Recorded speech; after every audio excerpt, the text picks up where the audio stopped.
أهلا رمضان.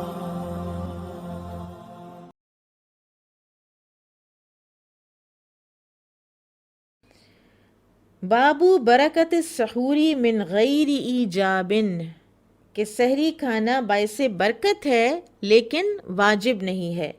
لأن النبی صلی اللہ علیہ وسلم و اصحابہ، اس لیے کہ نبی صلی اللہ علیہ وسلم اور آپ کے صحابہ واصلو صوم وصال بھی کر لیا کرتے تھے، یعنی وداؤٹ اینی سحری اور افطاری، کنٹینیوس روزہ. ولم یذکر السحور، اور اس میں سحری کا ذکر نہیں ہے. وصال کہتے ہیں سحری کے بغیر مسلسل روزے رکھنے کو، اور رسول اللہ صلی اللہ علیہ وسلم نے ایک مرتبہ اپنے صحابہ کرام کو صوم وصال سے منع فرمایا، اور پھر خود آپ نے صوم وصال کیا. تو صحابہ نے کہا کہ یا رسول اللہ آپ تو کرتے ہیں صوم وصال، تو ہم کیوں نہ کریں؟ تو پھر آپ صلی اللہ علیہ وسلم نے کہا کہ اچھا ٹھیک ہے کرو. پھر آپ نے ان کا ایک روزہ رکھوایا، پھر اگلے دن کا بھی رکھوا دیا، پھر تیسرے دن کا رکھوا دیا، اور پھر عید الفطر کا چاند نظر آ گیا، یعنی سحری کے بغیر روزے رکھواتے گئے. تو پھر آپ صلی اللہ علیہ وسلم نے فرمایا کہ اگر چاند نظر نہ آتا تو میں تمہیں سزا دینے کے لیے مزید روزے رکھواتا. اور ایک اور روایت میں آتا ہے کہ آپ صلی اللہ علیہ وسلم نے فرمایا تھا کہ میرا رب تو مجھے کھلاتا اور پلاتا ہے، میں تمہاری طرح نہیں ہوں، میرا رب مجھے کھلاتا اور پلاتا ہے. تو کھلانے اور پلانے کا جو معنی ہے وہ یہ ہے کہ ایک روحانی غذا اللہ تعالیٰ ایسی آپ صلی اللہ علیہ وسلم کو دیتے کہ آپ کو بھوک کا احساس نہیں ہوتا تھا، چاہے آپ کتنے بھی دن روزہ رکھتے.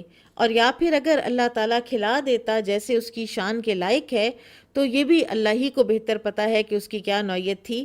بہرحال اس دنیا کا ٹینجبل کھانا جو ہے وہ مراد نہیں ہے.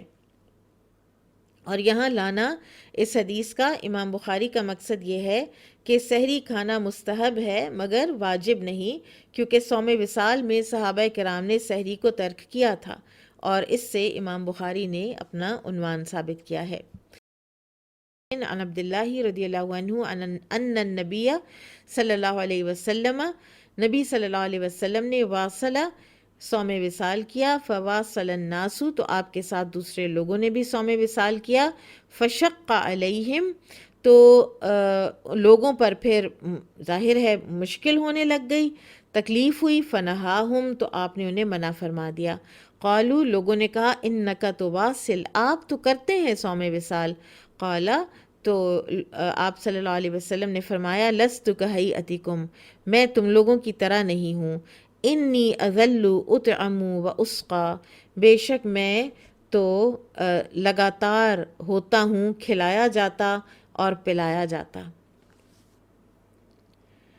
یہاں پر آپ دیکھیے کہ صحابہ کا جو ایک فریم آف مائنڈ تھا اور ہمارا فریم آف مائنڈ کتنا فرق ہے. کہ ہم کہتے ہیں وہ رسول اللہ صلی اللہ علیہ وسلم تھے، وہ کر سکتے تھے، ہم نہیں کر سکتے. ہم ان کی طرح نہیں ہیں، ہم نہیں کر سکتے. وہ تو نبی تھے، ہم نہیں کر سکتے.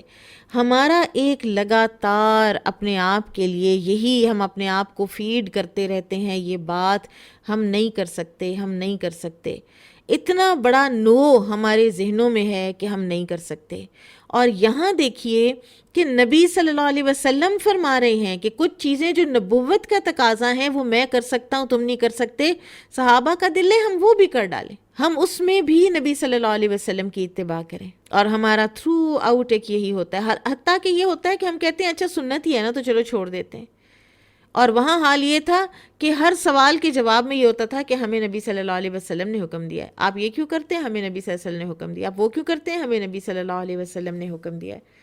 یا ہم نے ان کو دیکھا ہے وہ ایسے ہی کرتے تھے.